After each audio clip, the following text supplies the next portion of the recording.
lang no, magpapasko na pero parang hindi na ramdam. Ganun ba talaga? O baka sobrang busy lang talaga natin sa buhay, sobrang dami nating problema, sobrang dami nating iniisip. Magpapasko na, matatapos na naman yung taon. Pero bakit ganun? Parang wala pa rin nangyayari. Yung plano ko nung January, bakit hanggang ngayon wala pa rin nangyayari? Siguro dahil sobrang dami na rin nating problema na kailangang harapin. Siguro dahil tumatanda na tayo. Siguro dahil yung mga mahal natin sa buhay, unti-unti na silang nawawala. Unti-unti natin nare-realize na ganito lang yung buhay, paulit-ulit lang. Papasko, tapos magsa-summer na naman, tapos eto na naman ulit. Tapos ganun pa din, paulit-ulit. Nakakalungkot, no? Magpapasko na pero hindi natin ramdam na magpapasko na. Di wala na nga ako nakikita nagka-countdown eh. Diba usually pagka 100 days before Christmas may mga nakikita ka na dyan. O siguro hindi na inire-recommend sa atin ng social media yung mga ganong klaseng post kasi wala naman na tayong pakialam eh. Sobrang busy natin, nade-distract lang tayo. O siguro dahil hindi na nga kasi tayo nanonood sa TV, sobrang busy na natin, yung mga nagka-countdown sa balita, kung ilang araw na lang bago magpasko, hindi na natin nakikita. Nakakalungkot, no? Oo, siguro totoo nga. Na ang Pasko para lang sa bata.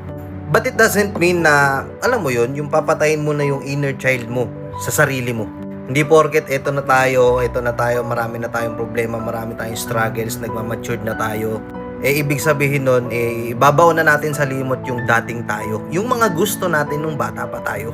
Kahit papano, kahit isa, dalawang beses sa sarili mo, ilabas mo yung inner child mo.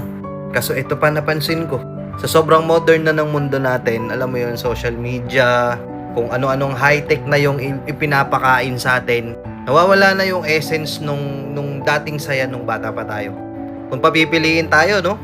Kung mawawala lahat tong high-tech na to, na technology na to, makabalik lang sa dating saya nung bata pa tayo. Na naglalaro tayo sa labas, gantong araw, November, nangangaroling na yung ibang mga bata.